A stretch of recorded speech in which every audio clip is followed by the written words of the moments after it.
mentioned many times going to make a talk or a lecture. I used to wonder what he meant. What else was he going to do if not talk or lecture? And then when I prepare for a meeting like this, I come to a place where I know that if all I do is make a talk or a lecture, it's a flop. It's a total waste of your time and mine. There has to be something beyond just a talk or a lecture. There's a place where you have an experience, and that's quite different than a talk. The experience is a turning away from a experience. All of materiality is revealed as a hill with a point on top and nothing on the other side. A shell. And as we waste our precious time trying to climb that hill, we are moving closer to our own destruction. The change of direction is a change in which you sign off from living as effect in effect, from living in this world and of this world. And you begin to turn within, which means you sever your reaction between mind and brain, so that as the brain reports the fever, the pain, the lack, the limitation, the mind refuses to accept the power of effect and can say there is no power in effect, there is only power in cause. And there is no cause in this world. This world is completely devoid of cause. This world cannot even make you deaf, because the faculty of hearing is in God. And there is no power in matter to prevent the faculty of God from functioning. But the brain can convince you, and the mind can be convinced by the brain. All of the sensory evidence of the world can convince you you're deaf and you're dumb and you're blind, that you're in torment, and that you're going to die tomorrow, that your life has been a constant torture. And yet, Jesus is saying, stop.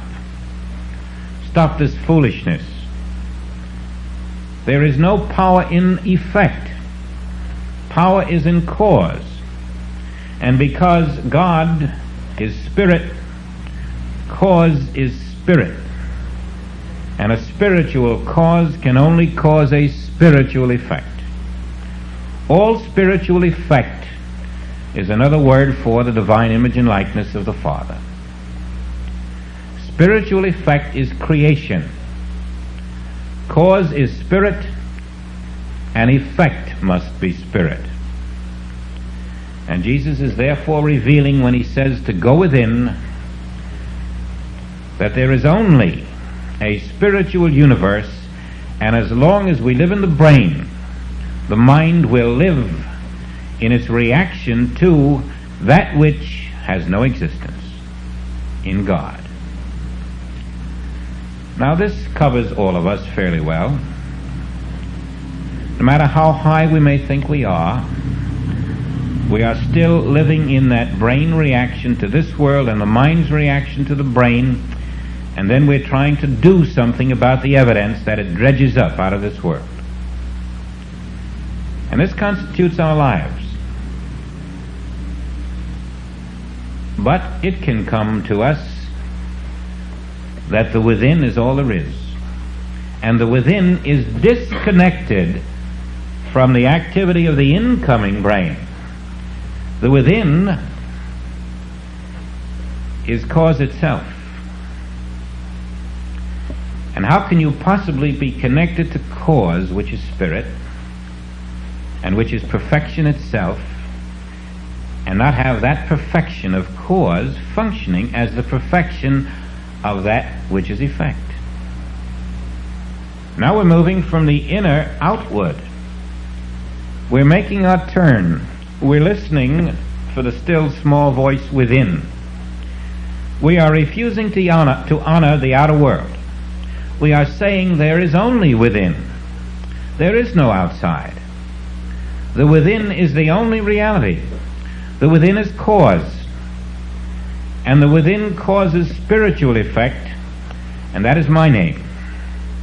I am the divine image and likeness of the Father, and therefore I am spiritual. And I am one with the cause. And because I am one with the cause, that cause being perfect, I am perfect, and whatever the brain brings to me, which would indicate a degree of imperfection, is the false effect, and that which is a false effect must have a false cause. Remove the cause from all effect, and in a moment's wisdom you can see that that which is without cause cannot be real. The world which is not your Father's creation, which is without his cause, must be a false effect. It has no cause. And then all of the ingredients of the world, equally without cause, caused only by the false consciousness, that which is false, that which is not in God, has no power. And therefore the effect that it causes must be illusory. There can be no power in the effects of this world. There can be no power in deafness. There can be no power in blindness. There can be no power in pain.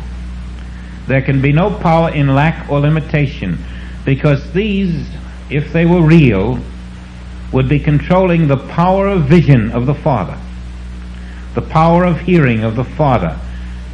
And you can never find matter controlling the power of God. Now the change in direction demands a great deal of concentrated effort. It demands a choice between cause and effect, between true cause and false effect, between God and mammon, between spirit and matter, between perfection and good and evil. And you must drive a wedge in there between the mind and the brain, in which you can learn to look at your own brain, which is feeding thought to your mind, and take none of that thought. Take none of it. This rejection of the thought of your brain is the taking no thought, and is the going within, and severs the continuity of world thought as it tries to enter your mind to influence you into a reactive state of living called humanhood, in which your complete 24-hour activity is a reaction to the incoming effect of non-reality. He was really standing there and turning the whole human race within, because he knew when you turned within, when you took no thought from your brain, when you could look at the activity of the brain regardless of what the five senses said and non-react, you would be reunited with cause. You would be reunited with source. And in the union with source, you are one with God again. And the within now flows from source, from the one. Cause is now functioning at the helm of your life.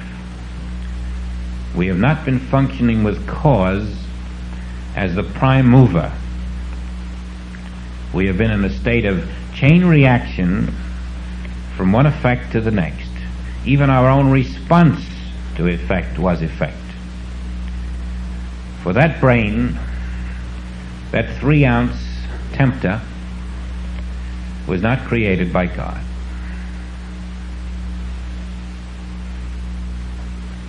That instrument is merely mechanical. It is created by world thought. And it has been the devil in our midst, separating us from pure cause, pure source. It is responsible from the very earliest time of humanhood for every error that has been presented to us and from which we have allegedly suffered. Now, once you have caught the essence of this, you begin to see that with the human eyes and the human ears, we only hear and see things of the world. We never see and hear the essence of what is there. And now you can see why God is no respecter of persons. That truly means that the substance of God is not in persons. And that is why it is used in that phraseology, God is no respecter. The substance of God is not in persons. The substance of God is not in material effect. Now this brain takes a long time giving up the ghost.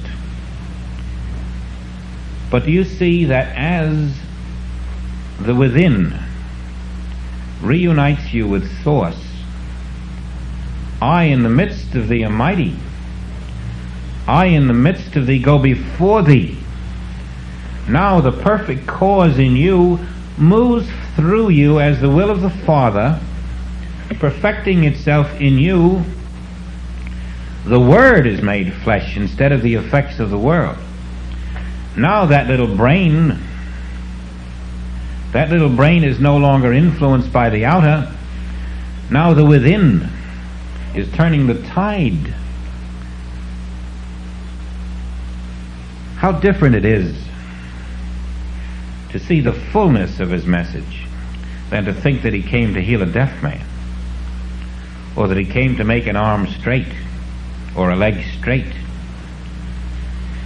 When he came to teach us how to be one with God, how to let the fullness of God flow through us as we reject with intent, with purposefulness, unswervingly, we stand and are steadfast, fasting from the things of this world and saying, thou couldst have no power over me because you are effect. God never created a material universe. The only substance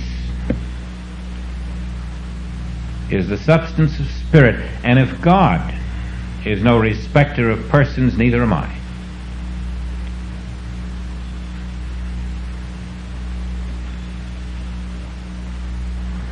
Now the turning in you then is when something in you says, this is the way I'm going to go. I've got to be reunited with cause. When there's an understanding of that within you, you're beginning to turn instead of listening to a talk. And then I'm not making a talk. We are witnessing the power of truth in our midst as it turns us away from the false activity of the brain, and something begins to say, I in the midst of me and my Father are one.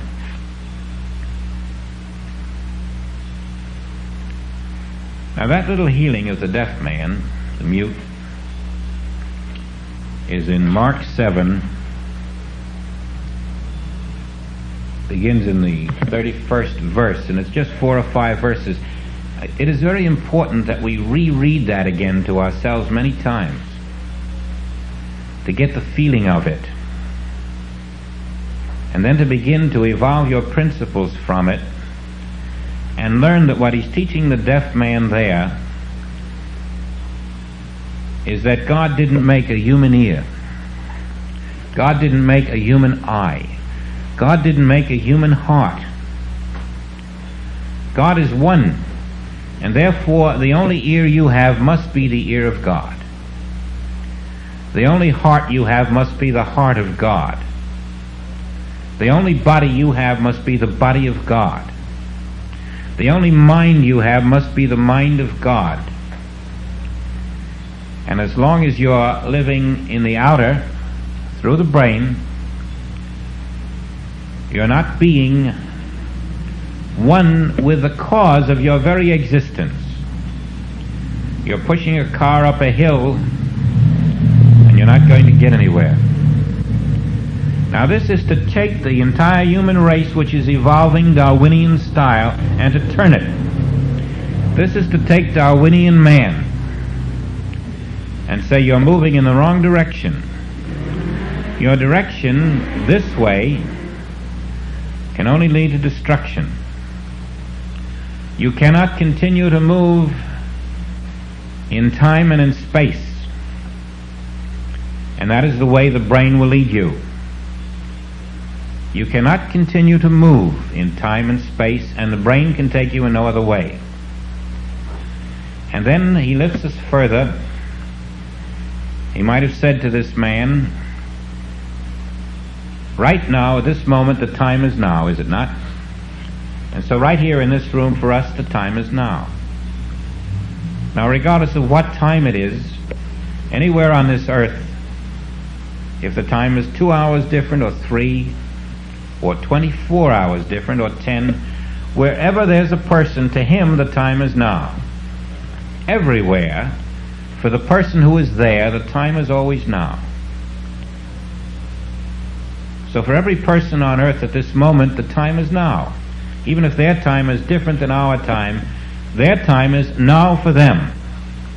But God is everywhere, so all time is now for God. All time is now for God. But if it's now for God always, there's no time, is there? We are here. But if you were somewhere else right now, that somewhere else for you would be here. Whoever is in this world at this moment, where he is here to him. And God is everywhere, and so everywhere is here to God. But if here is everywhere to God, then to God there is no such thing as anything but here. There is no there to God. When there's here and there, you have space. When there's only here, you have lost space. The brain will keep us in space, but in God there is no space. In God there is no time. In the within, you are here, and you are now. And in the here and the now is the eternal self. Now we're only beginning our turning.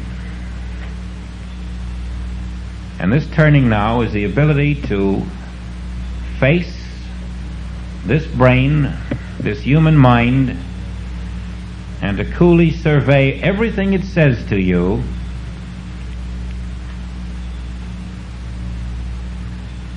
and to know that it's all a lie.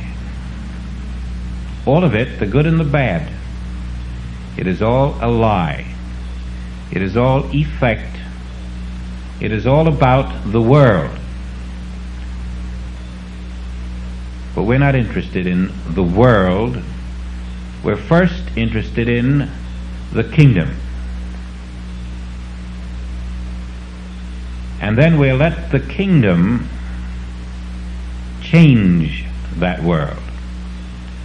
We will let the kingdom transform our lives by renewing our minds in such a way that our minds are listening to cause, spirit, God, the within. And then the impulses from the within will move out through the brain, and the brain will be turned, delivering into the world the truth of cause, instead of delivering into our mind the lie of effect. This was where Jesus stood. This was where his message stood. This is where we must stand. Now that's a good beginning. Let's rest a minute and then see where it takes us.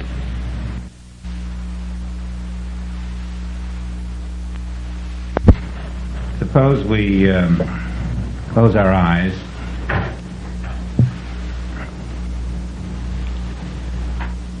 and with the eyes closed, try with your eyes closed, do everything you can with your eyes closed not to think of Elvis Presley. Now don't think of Elvis Presley. That's all I'm asking you to do. That's it. That's the only request. Just don't think of Elvis Presley.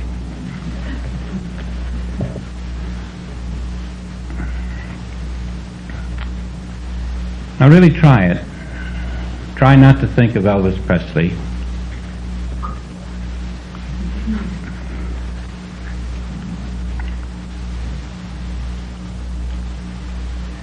And you'll discover the harder you try, the more impossible it becomes.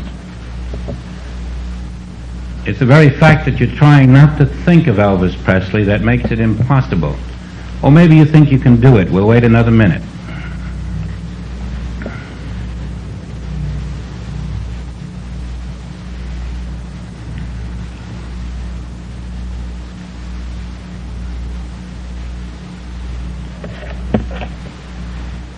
One way or another, your mind begins to say, am I doing it? Am I not thinking of Elvis? And as hard as you try, you're trying not to think of him, and while you're trying not to, you're thinking of him. The very fact that you're trying not to think of him is bringing him to your mind all the time. Now, people tell you to ignore the pain. Don't think of the pain. Don't think of the problem. Just go somewhere or get onto something else. And today I'm telling you just the opposite. I'm telling you that to handle the problem, don't ignore it. Don't ignore it. Face it. Face it and explode the reality of it. Don't just walk away. I know all about instant dismissal. But instant dismissal will only come after you have trained yourself to the realization of the true nature of problems. And at this particular instant, it is very important for us to see that before you are able to instantly dismiss a problem, you must go through much preparation. And that preparation must include the purification in which you can quickly say to yourself, Elvis Presley, well, let's see now. I know that if I try not to think of him, I'll be trying and trying and trying to not think of him. And why would I be doing that except that I'm thinking of him? Suppose I explode the myth. Is there a physical selfhood? Is there a reality in the physical form? Where is the divine image and likeness? Now I'm walking through the myth to the reality. I'm not ignoring anything. I'm walking through the pain to the reality of life. Yes, I have a pain. But what is it? It's an activity in my consciousness. And I can't go outside of that consciousness. But suppose I realize that this consciousness must be false. Suppose I go right through this false consciousness to the reality, to the presence of the Spirit, and ask the Spirit, did you put this pain here? I'm not ignoring it, I'm asking you, did you put it here? You'll never get a yes from Spirit. What did Spirit put there? Itself. Is there a pain in Spirit? No. Maybe after you've done this several 100,000 times, you'll be ready for instant dismissal. But before you try to do that, it is wise not to ignore the problems, pretending they're not there. it is wiser to move directly toward the problem in your consciousness and meet it with the understanding of the reality of it, dissolve it into the nothingness that it is. And then you'll discover that you're taking no thought. Having dissolved the false claim in your consciousness with the knowledge that only God is, that only cause is, you can quickly see after a while that all evil is without cause. Just think of it. There's not an evil on this earth that has a cause. It has false cause, and if you don't know the difference between cause and false cause, you're going to react to the false cause and the false evil that it produces. But if you are grounded in God, if you have done your spiritual homework, if you have met the things of this world with truth in consciousness, not turning away, but overcoming them in consciousness, then you stand there, finally, in the clear light of truth which says God alone is cause, and therefore that which is evil cannot be caused by God.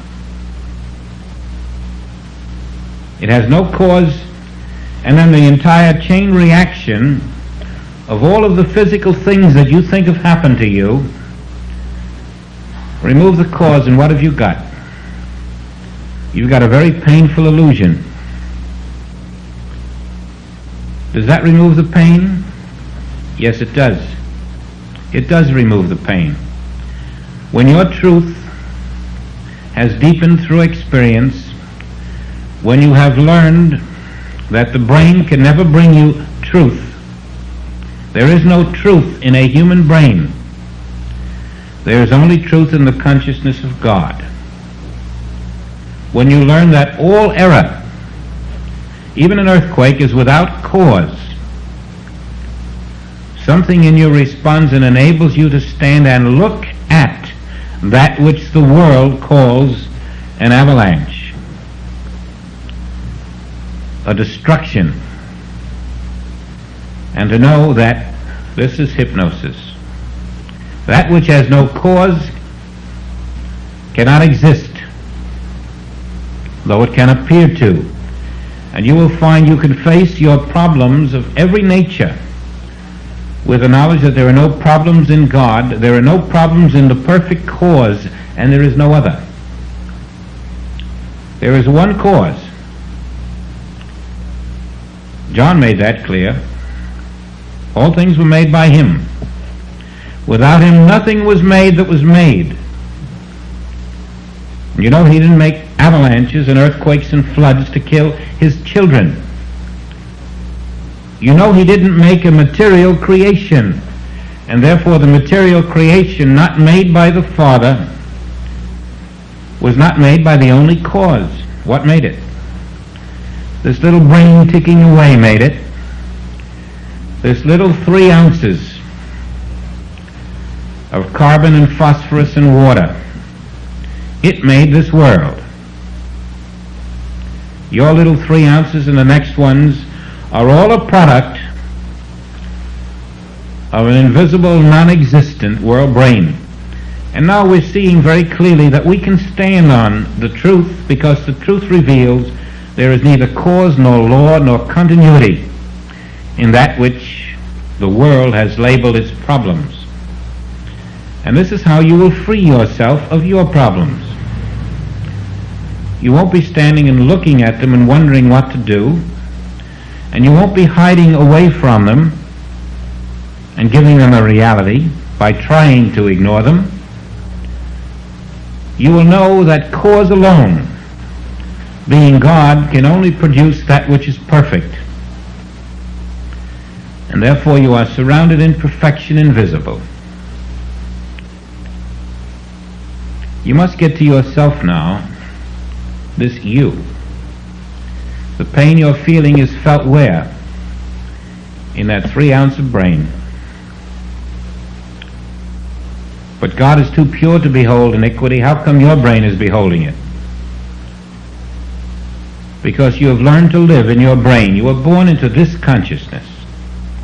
The human race completely was born into the consciousness which functions out of the brain and the thought that it sends to what is called the human mind. And your new consciousness is something quite different. It's no longer thinking out of the brain. It's coming over human thought. It's coming into a higher state of thought. It's coming into that which comes over the human mind, over the human brain, and thus it comes over this world which is a creation of the world brain, the world belief. Now take your aches and your pains and look at them and see that God didn't cause them, and God is the only cause, and understand the nature of hypnosis. The hypnosis of the human brain is the cause of every belief that we entertain about evil in this world. World hypnosis individualizes as individual hypnosis,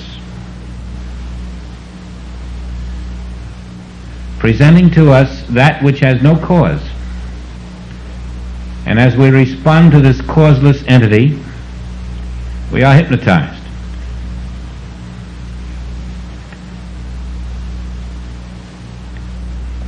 Stop, he says, go within. The outside world is a state of hypnosis. The inner world is freedom.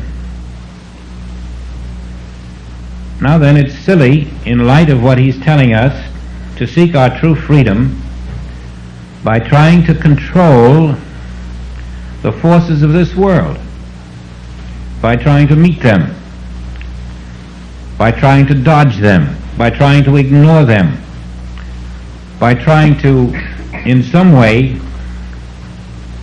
prevent them from hurting us, but instead to cleanse the temple of your own thought. And when you read about a healing, don't stop there. That healing you read about, unless you have taken that healing as the end of every situation on this earth that is similar to that healing, you haven't caught the nature of it.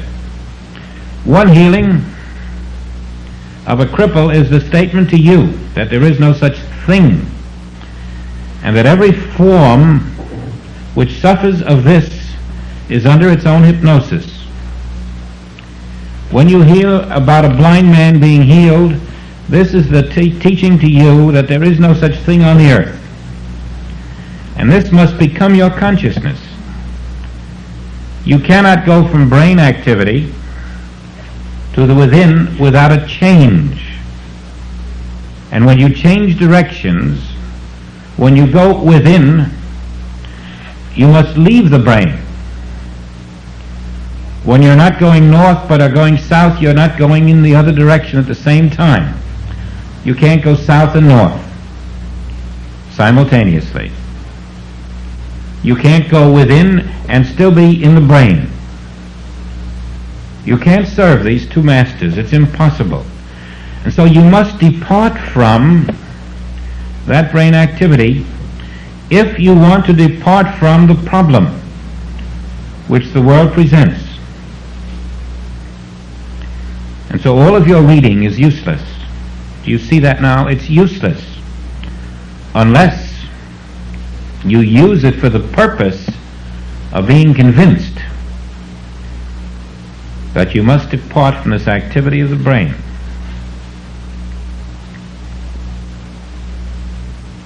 Now, to love the world, then, is to maintain the activity of the brain, and therefore you maintain all of the world's activities in that brain. Your solution must be a decision to live within, consciously, by rejecting all of the visible defects of this world as impossible.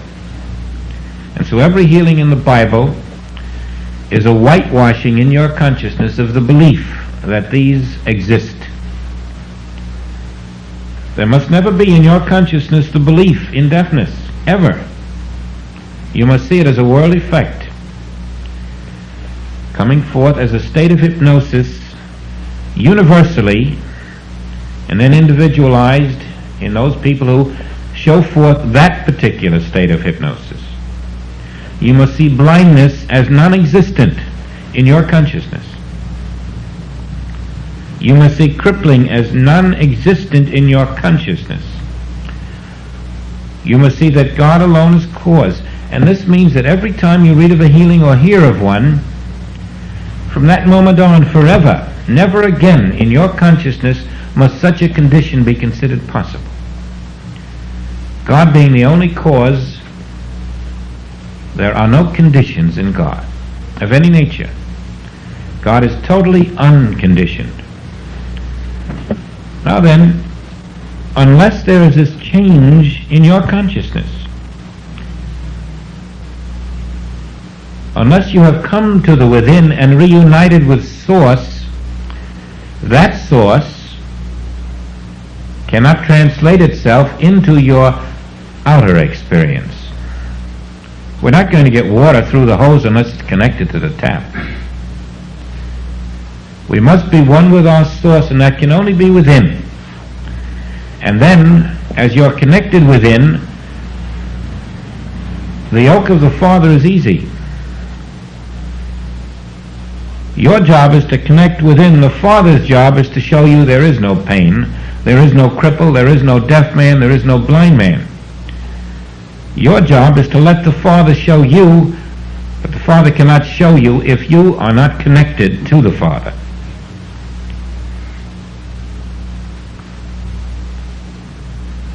And so today we are turning to the point of recognition that the complete Christ ministry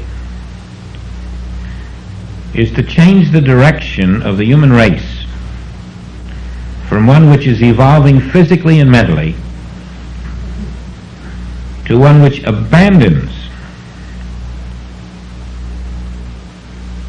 its physical and mental development with the understanding that when it attains its spiritual reality, its physical and mental development will move in a different direction.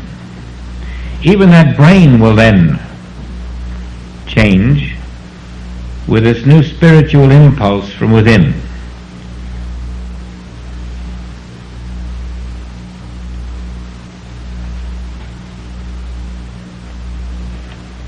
I in the midst of thee, I am the way. If your mind is stayed on I in the midst of thee, you are not listening to the human brain. You are dwelling in the presence. You're not concerned about healing a problem. Your mind isn't focused on how am I going to heal this, because that's the very activity which is preventing the healing. As long as your mind is trained on how will I pay my income taxes, how will I outsmart my competitor, how will I do things in this world, how will I improve anything in this world, you are in the brain activity and you're pushing your car up a hill. There must come that moment when you see that this is the purpose of the Christ ministry, which says, the Father within, he doeth the works. There must be that change in you which seeks only the Father.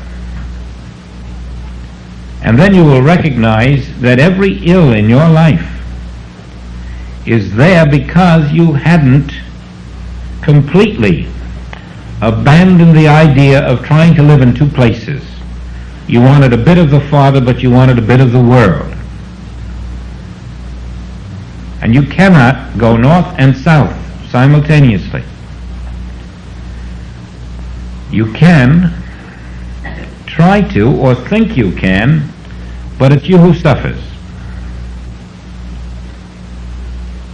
And so those of us who have felt within our hearts that what we want above all is to be that which I am, and to obey the Christ message, to find the Father, to be at one, well, we have our way. And those who prefer to straddle the fence, they have their way.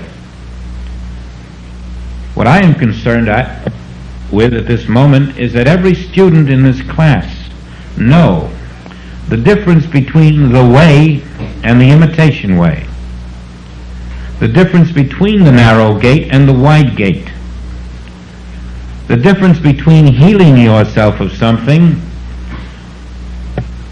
and being at one with your source.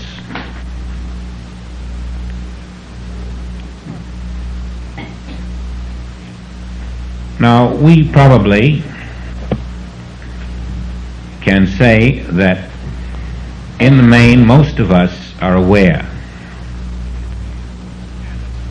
that being one with our source is the purpose of life.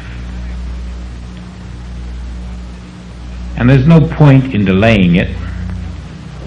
If you're aware of it, this becomes the concentrated effort to be one with your source, to be one with cause, because only then can you come to the next step.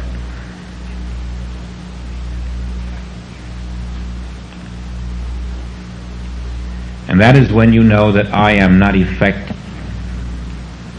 I am not even spiritual effect. I am the source.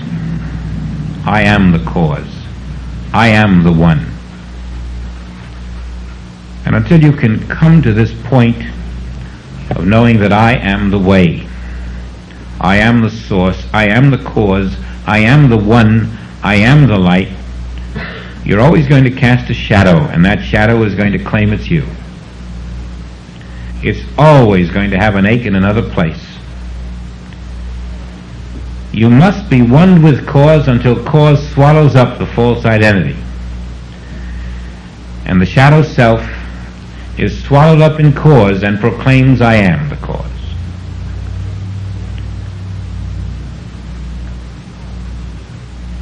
Now, do you see that instant dismissal wouldn't accomplish this until you had reached the place where, as the cause, there's nothing left to dismiss?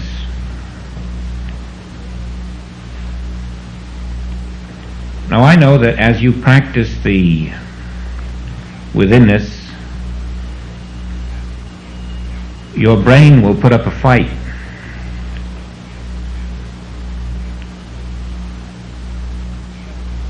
It's like giving up something and having no place else to go.